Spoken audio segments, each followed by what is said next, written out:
Welcome back to Poughkeepsie Live. I'm here with Eugene Foley from Foley Entertainment Incorporated. Exactly. Michael, thank you Welcome for having back. me. It's great to be back. It's been Thank a you. while. Yes, too long. Yeah.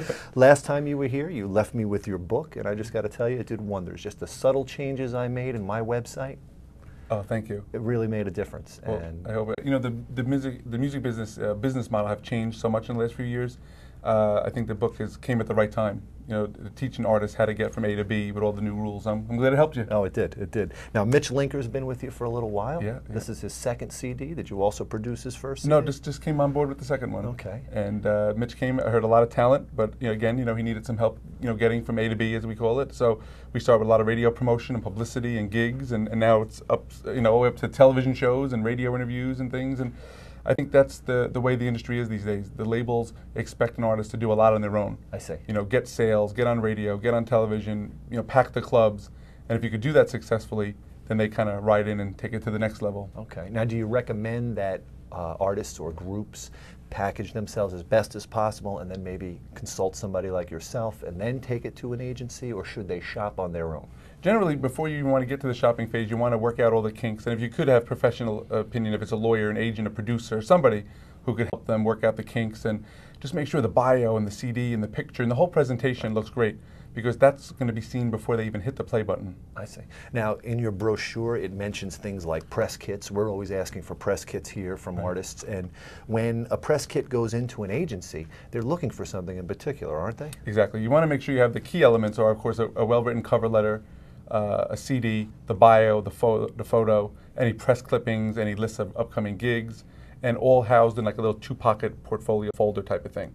Right. And it's amazing how many people send me packages and there's no phone number, there's no email address, and you can't even track them down unless So you even play the detective. basics aren't, yeah, it's a simple thing. Put your phone number in if you want someone to call you back, and first impressions are so important. Sure. And if you open it up and it looks like a fifth grader did it, obviously, they're not going to take the music seriously. But the industry is looking for something in particular, and your recommendation would be to see a professional, seek out professional. I think so. Yeah, if you have the ability to hire someone for advice, read the books. There's tons of great books on the market. I mean, you just have to learn, because it's very hard to play any game if you don't know the rules. Right. And labels, they're not there to hold hands anymore. They expect people to come to the table polished and ready to go. Right. And if you're not, they're just not going to give you the time of day. And it's the same with the radio and press as well. If you send a package to a big magazine or radio station and it looks like, you did it with crayon or something, right. they're not going to give it much Of respect. course. So I think it's important. So many people are so worried about the music, and of course that's important, but the presentation, that's equally important. You got to look good. Now, a guy like Mitch came to you. You obviously saw talent there. He's a very talented young man. Right. And what are you looking for when you take on an artist and you get behind an artist? Well, Mitch is a perfect example of someone who came and needed a little bit of development and just really a great game plan. And it was, he had the voice, he had the songs, he was a great live performer. It's just those intangibles that, as a talent scout, when you meet someone, you could just feel that vibe, that so-called star quality that people say. And you can't say it about yourself, otherwise, you look like an egomaniac. Sure, but when you see it in an artist and you have it, they have it. And then it's just a matter of grooming them and polishing them and developing them to get to where they have to go. Speaking of star quality, in a day of America's Got Talent and American Idol and things of that nature, everybody wants to be a star. Yeah. Is stardom that easy? No, that's not for sure. There's a combination of you have to have a lot of talent. I think you have to have a great game plan, a lot of hard work to execute that plan, and a little luck has to be thrown in too. Because I'll tell you, there's a lot of people out there who are incredibly talented and played the chess match right and still didn't make it.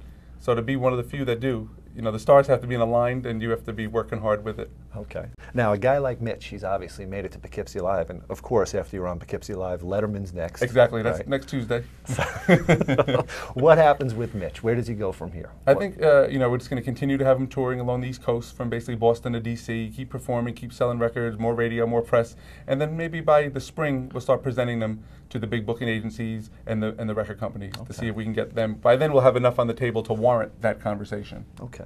Now, bands that have like raw material, okay, do you recommend that they refine that, or do you recommend that they just go seek out professional help right away? Because I know so many bands that have raw material. I tell you, I think the best thing is just getting a really great producer, because now with the advent of home recording being so affordable, a lot of artists are doing their own home recording, which means they're also their own home producer. Right. And one thing, you could be a great guitar player, that doesn't mean you're a great producer. That's another skill.